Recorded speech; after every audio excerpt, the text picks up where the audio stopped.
मंगलमय मंगल करण वीतराग विज्ञान। नमो ताहि जाते भय अरहंतादि महान। करि मंगल करि हो महा ग्रंथ करण को काज। जाते मिले समाज सब पावे निज पद राज।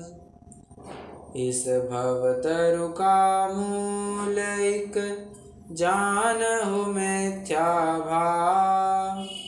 ताको करि निर्मूल अब करिए मोक्ष उपाय।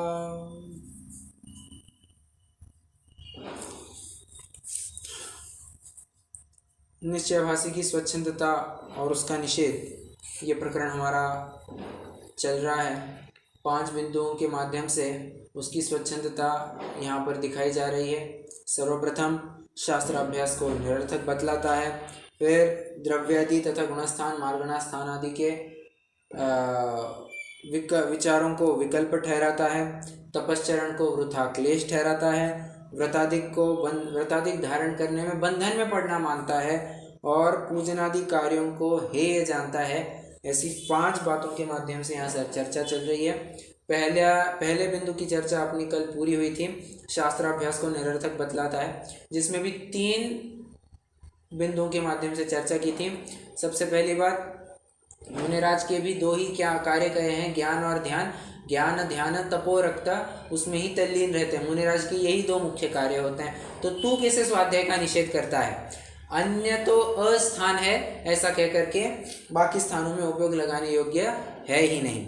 बात 1। बात 2, वो कहता है ठीक है शास्त्र स्वाध्याय तो करना चाहिए, बट केवल आध्यात्मिक शास्त्रों को पढ़ो। ये चरणानियों के शास्त्र है क्या तो पढ़ना, ये और क्या है, ये कर्णानियों के शास्त्र क्या तो पढ़ना, और छोड़ो ना न्याय शास्त्र वगैरह तो छोड़ो, ये तो हम पल्ले में क्या कहना चाहिए, हमारे पल्ले ही नहीं पड़ता, तो छोड़ो ना, सिर्फ आध्यात्मिक शास्त्रों को पढ़ो, काम हो जाएगा।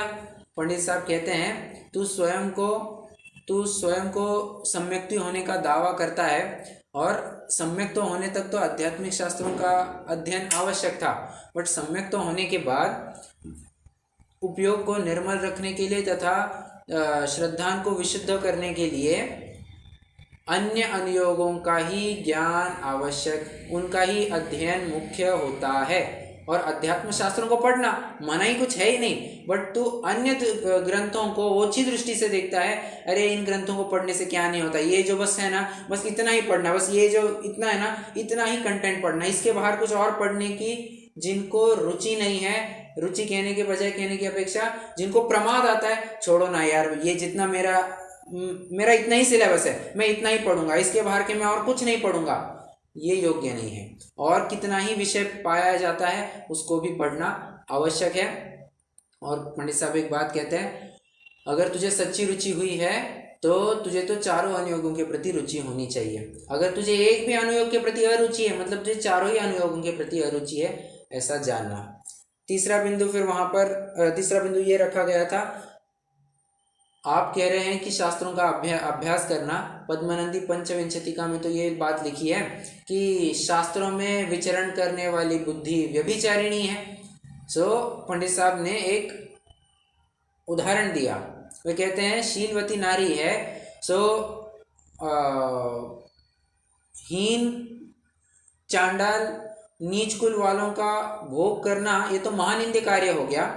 उससे तो बेहतर है कि किसी उत्तम कुलीन पुरुष का सेवन करे, उससे तो निंदता नहीं होती है लोक में भी, क्योंकि सामाजिक मान्यता है उसकी, समाज में भी स्टेटस बना रहेगा और उसके शील के ऊपर दाग नहीं लगेगा। अन्य हीन पुरुषों के सेवन से तो महानिंदता होती है।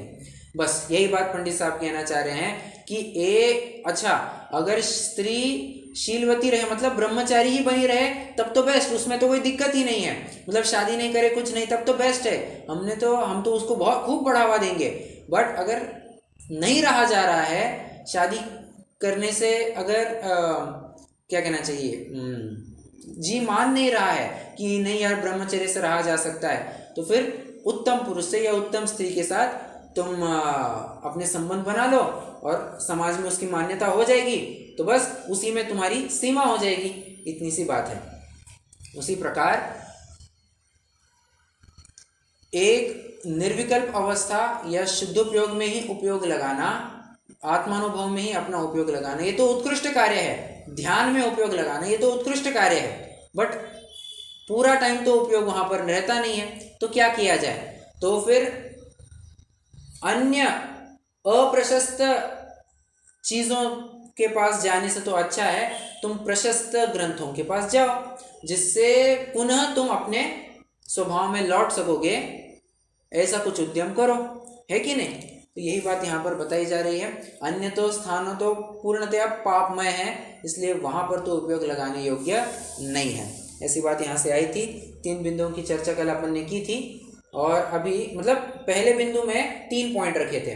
अब दूसरा पॉइंट चालू होगा कि द्रव्यादि और गुणस्थानादि मार्गणस्थानादि के विचारों को विकल्प ठहराता है। इसमें एक चार्ट बनेगा, बाकायदा एक चार्ट बनेगा। 2 कॉलम बनाएंगे। पहले कॉलम का हेडिंग दीजिए शंकाकार के कुतर्क, दूसरे कॉलम का हेडिंग दीजिए पंडित जी के तर्क, ऐसा लिख सकते हैं, या फिर कुतर्क का खंडन, कुछ भी हेडिंग दे सकते हैं, ठीक है। तो शंकाकार लिखिए, पहला पॉइंट लिखिए, द्रव्यादि तथा गुणस्थानादि के विचार को विकल्प ठहराता है। गुणस्थान मार्गणस्थान द्रव्यादि के विचारों को विकल्प ठहराता है। ये लिखते जाइए, क्योंकि वैसे आप चाहे तो आपकी मर्जी, आप बाद में भी लिख सकते हैं, रिकॉर्डिंग जब यूट्यूब पर अपलोड हो जाएगी तब भी लिख सकते हैं। अभी हाथों हाथ लिख लेंगे तो ज़्यादा बेहतर रहेगा। पहला पॉइंट क्या लिखना है? द्रव्यादि तथा गुणस्थान आदि के विचारों को विकल्प ठहराता है। ओके, अब पंडित साहब उसके तर्क का कैसे खंडन कर रहे हैं, देखो। पंडित साहब कहते हैं कि तू निर्विकल्प अवस्था की बात करता है, इन सब बातों को विकल्प ठहराता है। निर्विकल्प अनुभव केवल उसकी बात करता है। तू बता, छद्मस्तों के निर्विकल्प दशा कितने काल तक रहती है? मैक्सिमम अंतर्मुहूर्त, मैक्सिमम काल निर्विकल्प दशा का छद्मस्तों के लिए अंतर्मुहूर्त होता है। बात 1। बात 2, और अब अच्छा, जैसे हमने कहा कि मैक्सिमम अंतर्मुहूर्त रहता है, तो निर्विकल्प दशा जैसे वो अंतर्मुहूर्त का काल पूरा हुआ तो सविकल्प दशा में आना ही है। निर्विकल्प दशा अगर पूरी हो गई तो सविकल्प दशा में आना ही है। तो सविकल्प दशा में 2 ऑप्शन है, या तो तुम द्रव्य तत्व और क्या होता है गुणस्थान मार्गणस्थान कर्म इत्यादि के बारे में चिंतन करो, इत्यादि का विचार करो, या फिर इनके अलावा व्यापार धंधा खान पान आदि के विचार करो। ठीक है, व्यापार धंधा खान पान आदि जितने भी विकल्प है वे तो राग गर्भित है, बहुत राग गर्भित है। पंडित जी के मूल शब्दों को मैं कह रहा हूँ, बहुत राग गर्भित है। इसलिए राग आदि को बढ़ाने से क्या, तुम तो ऐसे विचारों को अपने चित्त में जगह दिया करो जिससे तुम्हारे राग आदि कम हो। ठीक है, तो 2 पॉइंट क्या लिखेंगे यहाँ पर? पहला पॉइंट लिखिए, निर्विकल्प दशा का उत्कृष्ट काल अंतर्मुहूर्त। निर्विकल्प दशा का उत्कृष्ट काल अंतर्मुहूर्त। और दूसरा पॉइंट लिखिए, पंडित जी का दूसरा पॉइंट लिखिए,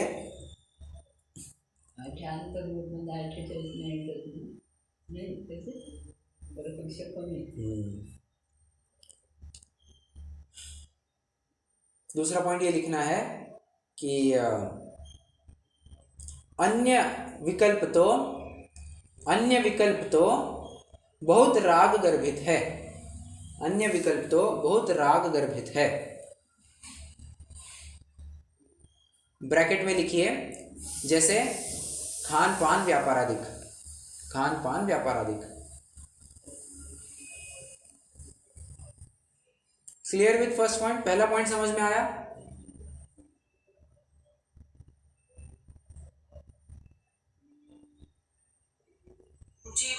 ओके गुड, चलो अब आगे बढ़ते हैं। अब दूसरा पॉइंट, वो फिर से एक कुतर्क लेकर के खड़ा हुआ। यहाँ पर मैं वैसे बता दूं, यहाँ अपन ने जो शास्त्राभ्यास को निरर्थक बतलाता है, इस बिंदु के अंतर्गत 3 पॉइंट देखे थे। यहाँ पर ये जो दूसरा पॉइंट चल रहा है अपना, इसके अंतर्गत 5 पॉइंट बताएंगे। ठीक है, 5 पॉइंट के माध्यम से सामने वाले के कुतर्क का खंडन किया जाएगा। अब देखो दूसरा पॉइंट, वो निश्चयवासी क्या मुद्दा लेकर के आ गया। वो कह रहा है कि बस आत्मस्वरूप का चिंतन किया करूंगा, कि इतना लिखना है आपको, आत्मस्वरूप का चिंतन किया करूंगा, आत्मस्वरूप ही का चिंतन किया करूंगा।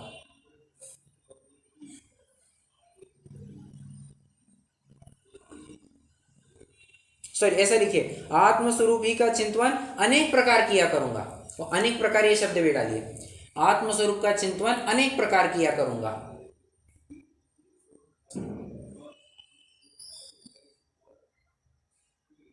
मुझे बताइए, प्रश्न है मेरा,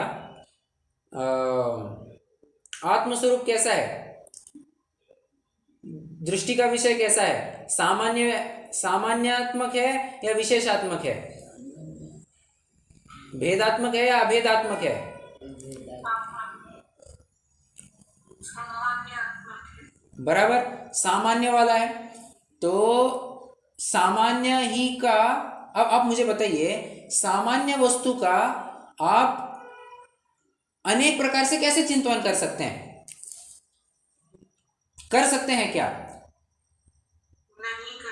नहीं कर सकते। तो सामान्य का अनेक प्रकार, अनेक कहा, उसी में बात गर्भित हो जाती है कि सामान्य से तुम विशेष में आ गए हो। अनेक कहते से ही बात ख्याल में आती है कि तुम सामान्य से विशेष में आ गए हो। तो सामान्य की चर्चा में तुम अनेक प्रकार से कैसे विकल्प करोगे, अनेक प्रकार से क्या विचार करोगे? सो तो संभव ही नहीं है। ठीक है, हाँ। और विशेष अगर जो तुम चिंतन करोगे, वो तो द्रव्य गुण पर्याय, सात तत्व, गुणस्थान मार्गणास्थान, इन्हीं रूप तो चिंतन करोगे।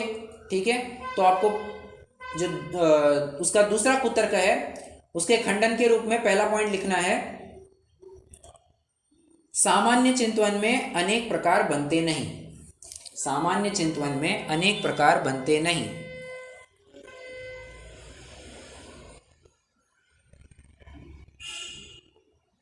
सामान्य चिंतन में अनेक प्रकार बनते नहीं।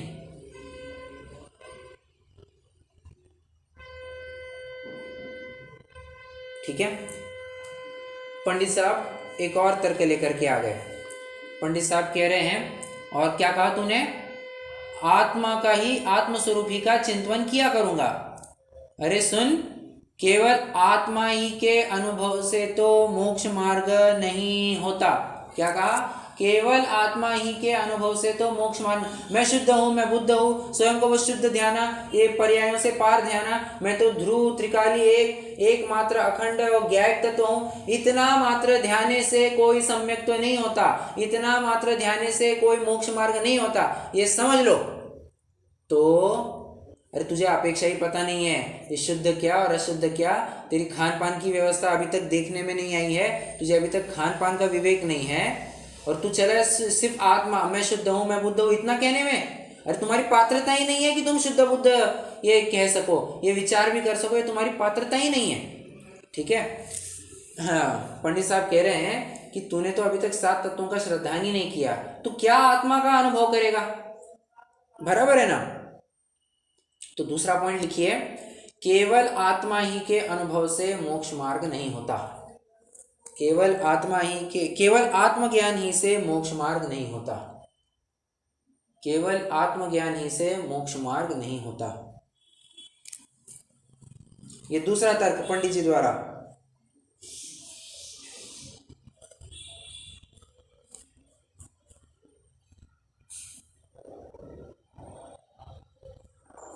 और तीसरा पॉइंट लिखिए, रागादिक भी दूर करना, पश्चात रागादिक भी दूर करना, पश्चात रागादिक दूर करना।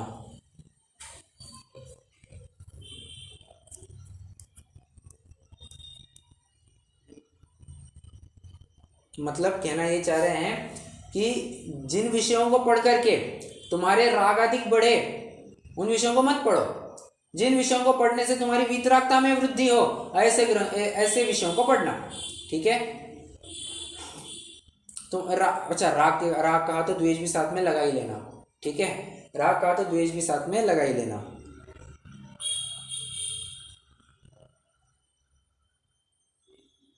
और पंडित साहब तो कहते हैं कि इतना ही नहीं, सम्यक दृष्टि होने के बाद भी यहाँ उपयोग लगाना।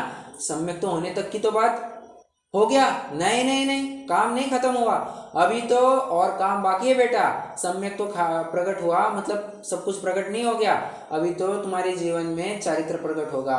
उसके बाद में फिर आगे आगे जैसे तुम बढ़ते जाओगे, तुम्हारे मोह का अभाव होगा, फिर अनंत ज्ञान प्रकट होगा, अनंत दर्शन प्रकट होंगे, अनंत चतुष्टय प्रकट होंगे।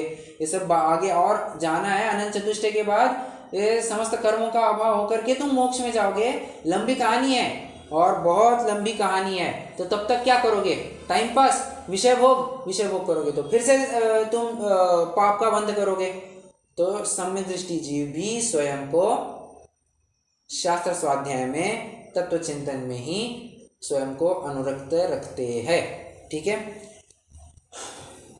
ये दूसरा पॉइंट समझ में आया। दूसरा, उसका कुतर्क और उसका खंडन समझ में आया।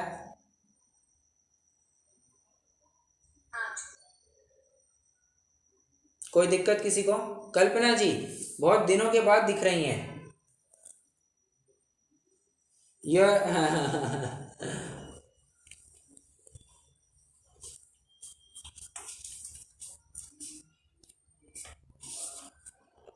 Yes sir. हाँ, समझ में आ रहा है आपको? Yes sir. ओके, क्या समझ में आया? चलिए, can you explain in just a minute, in short summarize it.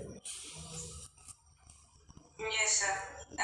ज्यादातर समय सर, अकॉर्डिंग टू समय सर कहा जाता है कि ज्ञान का राग द्वेष मैं नहीं करता। इट्स रेफर्स कि ये मोक्ष मार्ग इज नॉट कि आत्मज्ञान से मोक्ष मार्ग नहीं मिलता है। राइट? कंटिन्यू। आत्मज्ञान से मोक्ष मार्ग नहीं मिलता है, ये तो तत्व निर्णय करने के बाद मोक्ष मार्ग का आरंभ होता है। Okay, this is one of these 3 points. Another point only one was that. Okay, it seems you are not noting the points. Yeah, please do note them. चलो नोट कीजिए। नोट नहीं करेंगे तो उपयोग भ्रमेगा और भटकते जाएंगे आप। नोट करते रहिए, बराबर उपयोग भी बना रहेगा। ये तो एक बिंदु था कि केवल आत्मज्ञान, वो क्या कह रहा है कि मैं केवल आत्मस्वरूप का चिंतन किया करूंगा, ये इतना वो कह रहा है। अनेक प्रकार किया करूंगा। पंडित साहब ने कहा केवल आत्मज्ञान ही से तो मोक्ष मार्ग नहीं होता है, तो 7 तत्व आदि का श्रद्धान कर, बंध मोक्ष का विषय समझ, आश्रव संवर निर्जरा को समझ, तब जाकर के तुझे मोक्ष मार्ग क्या होता है, मोक्ष क्या होता है ये समझेगा। केवल आत्मज्ञान ही से तुम्हें मोक्ष मार्ग नहीं होगा। बात 1। बात 2, तूने कहा अनेक प्रकार विचार किया करूंगा, सो सामान्य में तो अनेक प्रकार विचार ही नहीं किया जा सकता। ये पॉइंट समझना।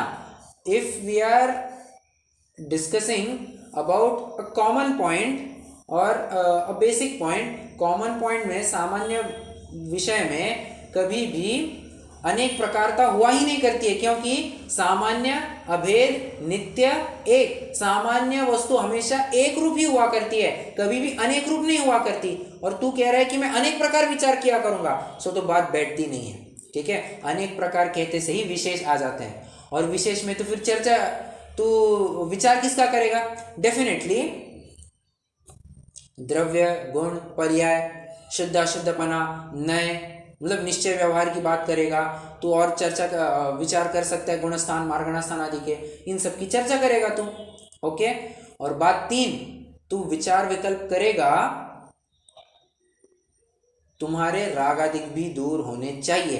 अगर रागादिक दूर नहीं करते हो तब तो फिर विचार विकल्प करने का कुछ मतलब ही नहीं बनता। ये तत्व ज्ञान, ये द्रव्य गुण पर्याय आदि का ज्ञान, ये इट्स ऑल वर्थलेस अगर तुम्हारा राग ही नहीं घटता है। राग घटना जरूरी है। आगे जाकर के पेज 213 पर पंडित साहब स्वयं कहेंगे, तथा जिस क्या लिखा है 213 पढ़ लेते हैं ना। जिस प्रकार से रागादिक मिटने का श्रद्धान हो वही श्रद्धान सम्यक दर्शन है। अरे ये बात ख्याल में, मतलब रागादिक भी दूर होना जरूरी है। सो अल्टीमेट क्या कहना सकते हैं, तुम्हारा रिजल्ट, तुम्हारा ऑब्जेक्टिव अचीव हुआ है या नहीं हुआ है, जो तुम्हें साध्य करना था वो साध्य हुआ है या नहीं हुआ है, ये अपन कैसे तय करेंगे। तुम्हारे रागादिक घटे हैं तो तुमने प्रोग्रेस किया है, रागादिक नहीं घटे हैं तुमने प्रोग्रेस नहीं किया है। That's the parameter. रागादिक घटना इज द पैरामीटर। रागादिक घटे यू हैव सक्सीडेड, रागादिक नहीं घटे you have utterly failed. Okay, दो कुतर्क की चर्चा हो गई। अब तीसरे बिंदु की तरफ बढ़ते हैं। वो कह रहा है ठीक है, रागादिक को मिटाने के रागादिक जिससे मिटे ऐसे विचारों को करना, ऐसे ही ग्रंथों को पढ़ना, बट ये जितने भी त्रिलोक 3 लोक है, उनका आकार प्रकार, उनका इतना इतना प्रमाण है, ये इन सब को ध्यान की क्या आवश्यकता है, इन सब को विचारने की क्या आवश्यकता है। तो पॉइंट नंबर 3 लिखिए, मतलब कुतर्क में लिखिए, तीसरा बिंदु है उसका, त्रिलोक के आकार प्रकार,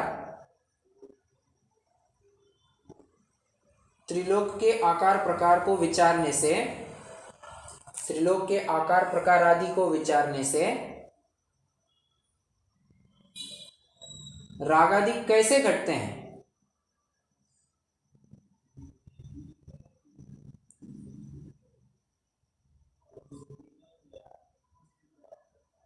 या फिर ऐसे भी कह सकते हैं कि ये क्या कार्यकारी है, इन सब के विचार करना क्या कार्यकारी है। ओके, सो देखो पंडित साहब कह रहे हैं 2 बातें। एक तो वर्तमान ही में राग आदि के कारण नहीं है, वर्तमान में राग को उत्पन्न ही नहीं करते। बात 2, और आगामी राग आदि को घटाने के कारण है। 2 बातें क्या कही, 2 बातें क्या कही, वर्तमान में राग आदि के कारण नहीं है और आगामी राग आदि को घटाने के, आगामी राग आदि को घटाने के कारण है। इस अपेक्षा से इनका विचार विमर्श करना कार्यकारी हो जाता है। ठीक है, कैसे कैसे वर्तमान में राग आदि के कारण कैसे नहीं है, क्योंकि ये ज्ञेय मात्र है। 3 लोग 343 घन राजू का है। अब मुझे बताओ, इतना बस जान लिया अपन ने, 343 घन राजू इतना जाना। आप मुझे एक ऑब्जेक्टिव व्यू दीजिए, मतलब एक क्या कहना चाहिए, एक सही सही बात बताइए।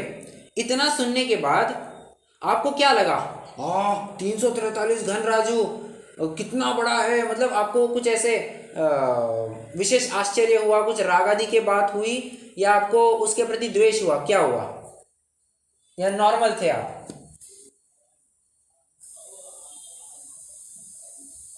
चलो मैं अगर ये कहूं कि जम्बू द्वीप समस्त द्वीपों के मध्य में है, अब मुझे ये बताइए, इतना सुनने से आपको क्या हुआ, राग हुआ, द्वेष हुआ, क्या हुआ। ना राग ना द्वेष। बराबर। मैं कहूं कि क्या, पूरे उसकी जानकारी मिलेगी ना, कितना बड़ा है ये है। बराबर, बट उससे राग हुआ या द्वेष हुआ, प्रश्न तो मेरा ये है। राग द्वेष तो होता ही नहीं है। बराबर। अब मैं एक और बात मैं ये कहता हूँ कि ये जो हमारे जो मध्यलोक की व्यवस्था है, द्वीप समुद्रात्मक है। पहले एक द्वीप, उसको घेरता हुआ समुद्र, उसको घेरता हुआ फिर से एक द्वीप, उसको घेरता हुआ फिर से समुद्र। इस प्रकार जम्बू द्वीप लवणोदादय शुभ नामानो द्वीप समुद्राः, ये ऐसा सूत्र है तत्वा सूत्र का कि द्वीप समुद्र के रूप में ये संरचना है। अब ये संरचना समझने पर राग द्वेष कुछ हुए, कुछ राग द्वेष नहीं हुआ। मैं कहता हूँ कि ये सुमेरु पर्वत है, ये 1,40,000 योजन का है, हो गया, अरे 1,40,000 योजन होगा, मतलब प्राय देखेंगे, या फिर अगर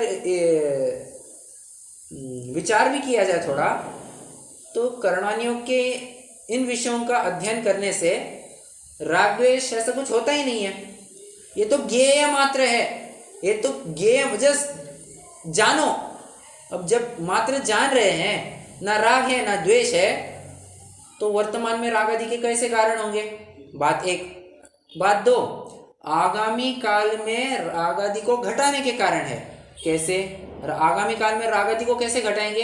एक बात समझना, जैसे ही वो ये विचार करेगा कि त्रिलोक का ऐसा ऐसा आकार है, 343 धनराजु है, उसको विचार होगा, अहो ये इतना विशाल 3 लोक है, और क्षेत्र परावर्तन की भी फिर बात यहाँ पर जोड़ देगा, कहेगा कि ऐसा एक भी क्षेत्र नहीं गया जहाँ पर मैंने आज तक जन्म नहीं लिया हो, सो ये घूमने फिरने से क्या है, अतः इनसे बस हो। और ऐसा विचार करके वो आगामी राग आदि से भी निवृत्त होता है, उसको घटाने का ही उद्यम करते रहता है। समझ में आ रहा है? इसीलिए भी तुम्हारे तत्व ज्ञान को निर्मल करता है। तत्व ज्ञान को निर्मल करने से इसको राग आदि को घटाने का साधन समझना। तो उत्तर स्वरूप आप क्या लिखेंगे? उत्तर में लिखिए ज्ञेय है, पॉइंट नंबर 1 लिखिए, ज्ञेय है अतः वर्तमान राग आदि के कारण नहीं है। ज्ञेय है अतः वर्तमान राग आदि के कारण नहीं है। क्या? वर्तमान में राग आदि के कारण नहीं है, पश्चात राग आदि तो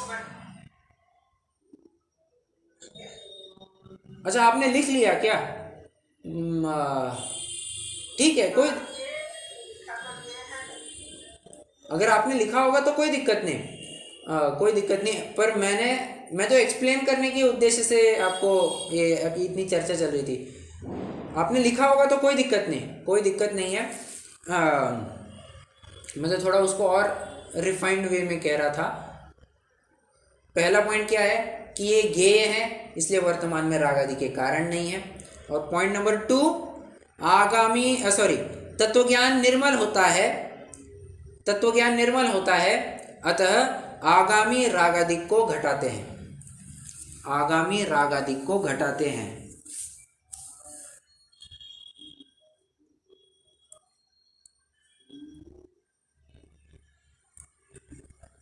घटाते हैं, घटाने में कारण है, घटाने में कारण है, ऐसा भी लिख सकते हैं।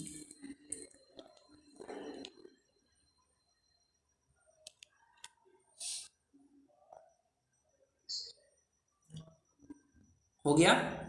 लिख करके हो गया सबका?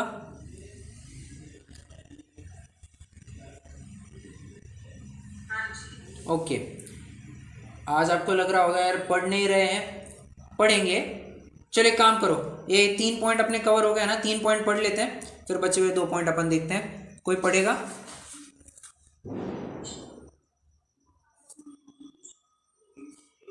हाँ जी पढ़िए। नहीं चलिए कुमकुम जी आज आप पढ़ लीजिए, कोई दिक्कत नहीं। यहाँ से पढ़ना है? नहीं वहां से नहीं, अपन को तो पेज 201 से पढ़ना है। हाँ बराबर बराबर।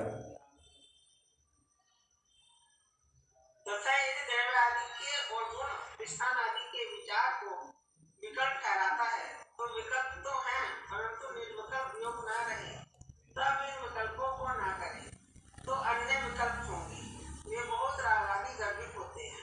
तथा निर्विकल्प दशा सदा रहती नहीं है, क्योंकि छद्मस्त का उपयोग एक रूप उत्कृष्ट रहे तो अंतर्मुक्त रहता है। बातें ख्याल में आ रही है? आप मैच भी करते जाना, जो जो मैंने लिखाया है और जो जो यहाँ पर बातें आ रही है, आप मैच करते जाना, आपको और अच्छे से क्लैरिटी मिलेगी। ठीक है, चलिए आगे। तो कहेगा कि मैं ज्ञान संबुद्धि ही का चित्वन अनेक प्रकार किया करूँगा, सो प्रकार बनते नहीं है। और विशेष करेगा तो द्रव्य गुण पर्याय गुण स्थान मारना शुद्ध अशुद्ध अवस्था इत्यादि विचार होगा। और सो केवल ज्ञान आत्मज्ञान ही से तो मोक्ष मार्ग होता नहीं है, सात तत्वों का सावधान ज्ञान होने पर तथा राग आदि दूर करने पर मोक्ष मार्ग होगा। सो सात तत्वों के विशेष जानने को जीव या अजीव के विशेष तथा कर्म के आश्रम बंध आदि के विशेष अवश्य जानने योग्य है, जिनसे समय दर्शन ज्ञान की प्राप्ति हो। और पश्चात राग आदि दूर करना। सो जो राग आदि बढ़ाने के कारण है उन्हें छोड़कर जो राग आदि घटाने के कारण हो वहाँ उपयोग को लगाना। जो द्रव्य आर्थिक और गुण स्थान आदि के विचार राग आदि घटाने के कारण है, जिनमें कोई राग आदि का निमित्त नहीं है, इसमें समय दृष्टि होने के पश्चात भी यहाँ ही उपयोग लगाना। ओके, दूसरा पॉइंट भी क्लियर है? जी भैया जी। ओके, चलो अगला पॉइंट। और फिर कहता है कि राग आदि मिटाने के कारण हो उनमें तो उपयोग लगाना, परंतु त्रिलोकवर्ती जीवों की गति आदि का विचार करना, कर्म के बंध उदय सत्ता आदि के बहुत विशेष जानना तथा त्रिलोक के आकार प्रमाण आदि जानना इत्यादि विचार क्या कार्यकारी हैं। इनके तो विचार करने से राग आदि बढ़ते नहीं है, क्योंकि वे इसको इष्ट अनिष्ट रूप है नहीं, इसलिए वर्तमान राजनीति के कार्य नहीं है तथा इनको विशेष जानने से तत्व ज्ञान निर्मल हो, इसलिए आगामी राग आदि घटाने की ओके, बस 3 पॉइंट हो गए। कोमल जी क्या बात है, आज बहुत शांत है। डॉक्टर साहब आज भी आप भी बहुत शांत है, समझ में आ रहा है ना?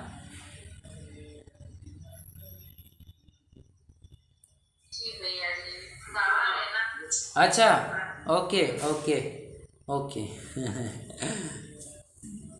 चलिए, हाँ 3 बिंदु हो गए अपने। अब अगली बात लेते हैं, चौथा बिंदु। 2 बिंदु बचे हैं, चौथा बिंदु लेते हैं। वो कहता है कि स्वर्ग नरक आदि की चर्चा करने से क्या है? स्वर्ग नरक आदि की चर्चा करने से क्या होता है? वहां तो राग द्वेष बढ़ते हैं। स्वर्ग नरक की चर्चा करने से राग द्वेष बढ़ते हैं। पंडित साहब कहते हैं ज्ञानी की तो ऐसी बुद्धि नहीं होती है, तुम्हें राग द्वेष लगते होंगे, ज्ञानी को तो उसमें राग द्वेष नहीं लगता है। ठीक है, और पाप कार्यों से छुड़ा रहे हैं तो किंचित राग आदि तो घटते ही हैं। क्या कहा? तुम्हें स्वर्ग नरक आदि का स्वरूप बताया। ये ओ देखो, इतना सा पाप और इतना बड़ा उसका फल, ओ हो, कितनी कितनी कितनी वेदना, कितना दुख, कितना दुख। मैं वैसे एक और बात बताऊं, ये ब्रह्मदत्त चक्रवर्ती, इनकी आयु कितनी थी? कोई जानता है इनकी आयु कितनी थी? Any guess? अगर किसी को या फिर किसी को पता होगा तो चलो, दिक्कत नहीं। 700 ईयर्स, 700 वर्ष की ब्रह्मदत्त चक्रवर्ती की आयु थी। मुझे बताइए, आज ब्रह्मदत्त चक्रवर्ती कहाँ पर है? मोक्ष में, स्वर्ग में, नरक में, निगोद में, तिर्यंच में, मनुष्य में, कहाँ पर? नरक में। कौन सी नरक पृथ्वी?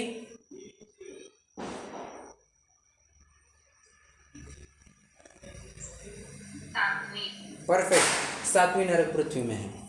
अब मुझे बताइए, बराबर, 6वें में तो जाते ही नहीं है। परफेक्ट, हाँ 6वें में तो पटरानी जाती है, 6वें में तो पटरानी नियम से जाती है। 7वें अगर चक्रवर्ती नरक में जाएगा तो 7वें में ही जाएगा, ये फैक्ट है। ठीक है, अब मुझे बताइए कितनी आयु भोग रहा है वहां पर? कितनी आयु भोग रहा है? 33 सागर। यहाँ की आयु कितनी थी? हिसाब लगाना जरा, बहुत लंबा हिसाब है।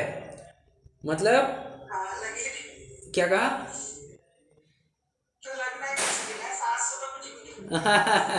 700 तो कुछ मायने नहीं रखता।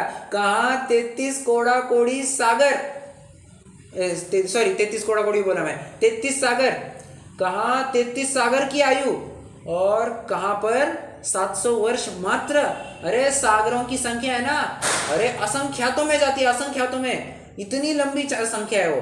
अरे हाँ, क्या है वो, बालों के ढेर भरते भरते ही हमारे नाक में दम आ जाती है, वो एक एक बाल निकालते से ही हमारे नाक में दम आ जाती है। अब विचार करना, कैलकुलेशन ही इतनी लंबी चौड़ी है तो काल कितना लंबा चौड़ा होगा। और इससे अनुमान लगाए, एक विद्वान ने करके दिखाया था, एक विद्वान ने कैलकुलेशन करके दिखाया था कि हर एक समय का फल पल्यों तक आ रहा था, ऐसा एक कैलकुलेशन है।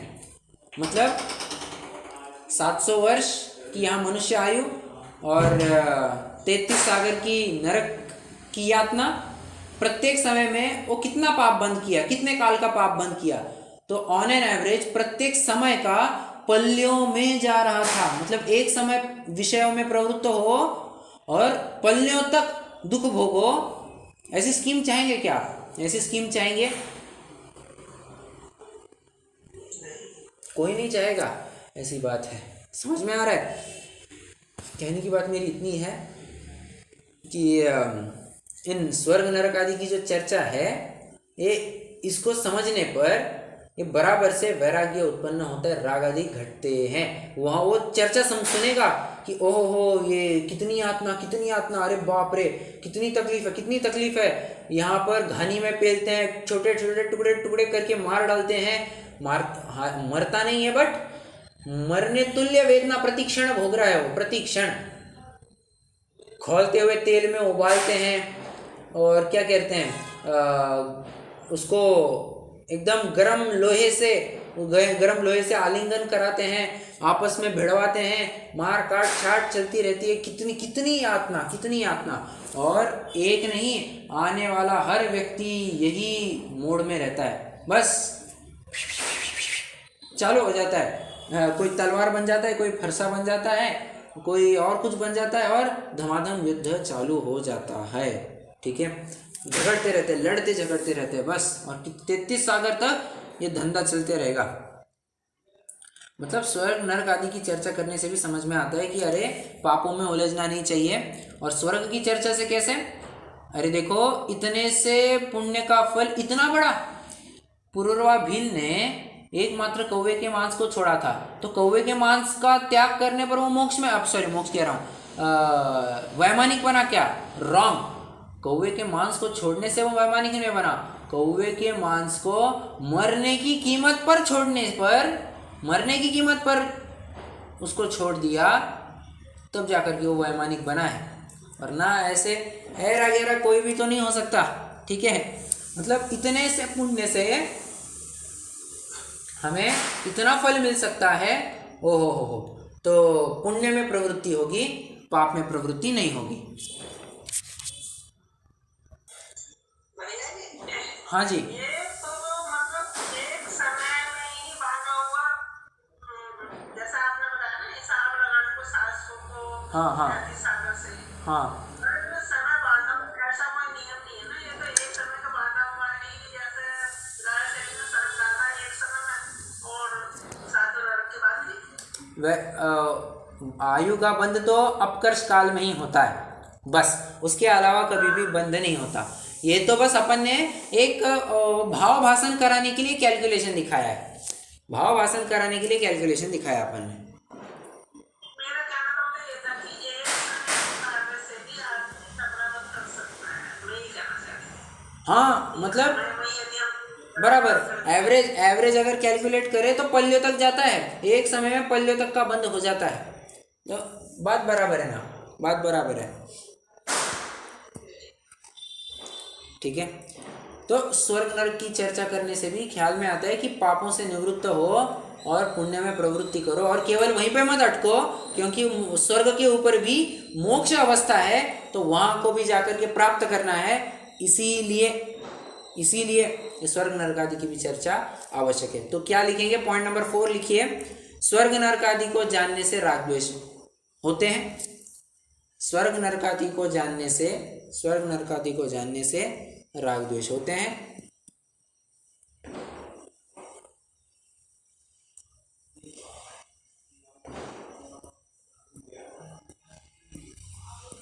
उत्तर में लिखिए,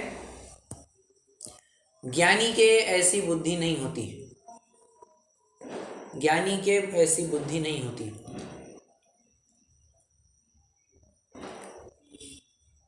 और पॉइंट नंबर 2 लिखिए उसी में, पाप को छोड़कर पुण्य में प्रवृत्ति। पाप को छोड़कर पुण्य में प्रवृत्ति के हेतु, पाप से छुड़ाकर पुण्य में प्रवृत्ति के हेतु।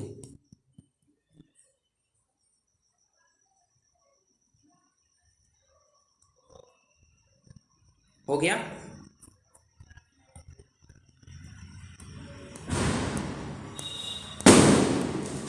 लिख लिया?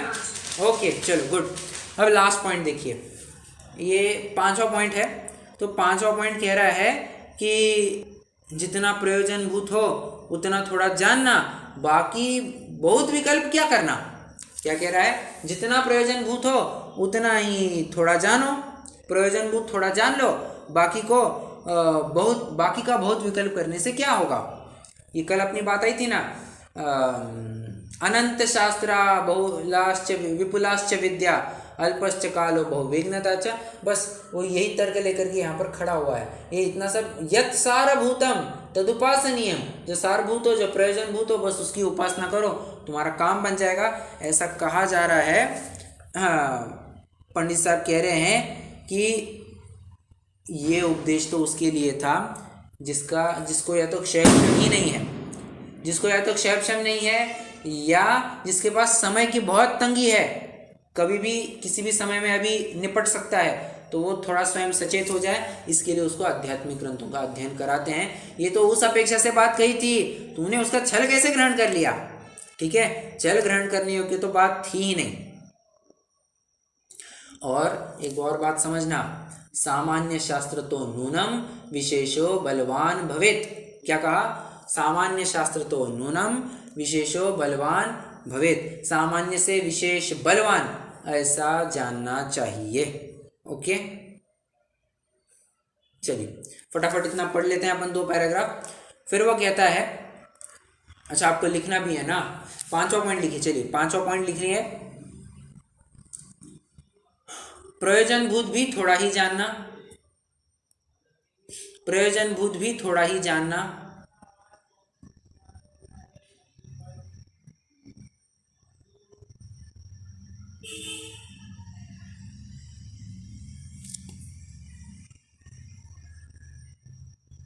उत्तर में लिखिए, उत्तर में लिखिए, ऐसा उपदेश क्षयक्षम, ऐसा उपदेश क्षयक्षम की कमी, क्षयक्षम की कमी तथा ऐसा उपदेश क्षयक्षम की कमी तथा समय की कमी वाले को दिया जाता है, समय की कमी वाले को दिया जाता है।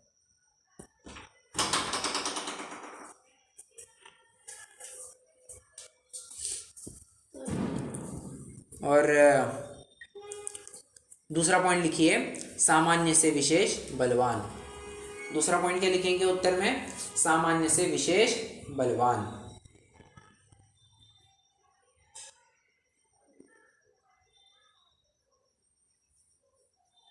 ओके, आइए फटाफट पढ़ लेते हैं।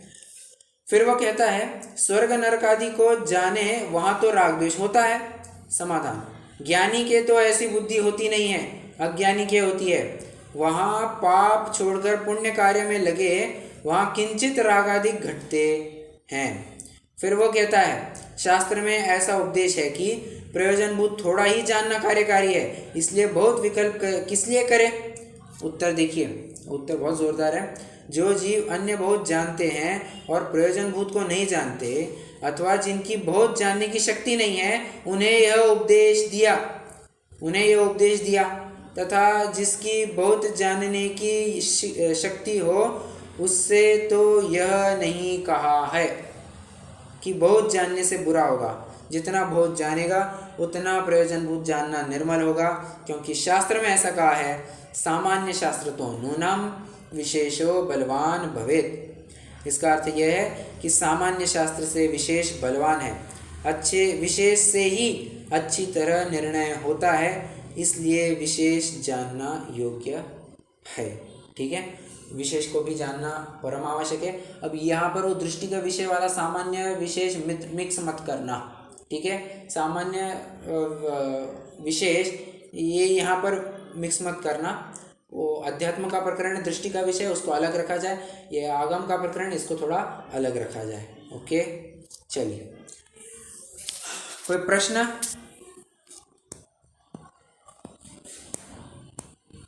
नहीं तो अपनी ये चर्चा हो गई है। आध्यात्म का विषय अलग रखना, दृष्टि का विषय अलग रखना, मतलब देखो, अध्यात्म और दृष्टि का विषय आप चाहे तो एक ही, you can merge them for your understanding. तो बात इतनी कही जा रही है।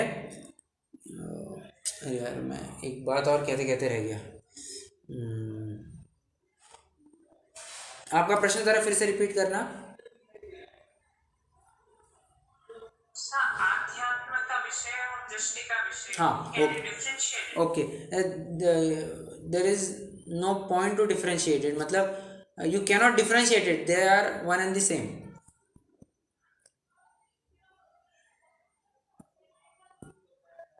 सर अभी आप बता रहे थे वो हाँ, ओके, आगम में और अध्यात्म में फर्क है। आगम में, आगम की परंपरा और अध्यात्म की परंपरा में फर्क है, ठीक है। अध्यात्म कहो या दृष्टि का विषय कहो, they are one and the same, they are synonymous. But आगम की लाइन कुछ अलग चलती है। आगम में सामान्य विशेष मतलब, सामान्य मतलब जनरल, विशेष मतलब मोर एंड मोर, ठीक है। और यहाँ पर सामान्य विशेष, ये दृष्टि के विषय की बात चलती है। यहाँ पर सामान्य मतलब ध्रुव, अध्यात्म में सामान्य मतलब ध्रुव, विशेष मतलब होती है पर्याय। ओके, फर्क समझ में आ रहा है?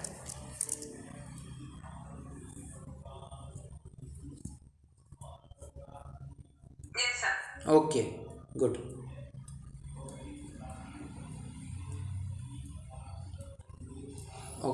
ओके, चलिए रुकते हैं, जिन्होंने स्तुति करेंगे।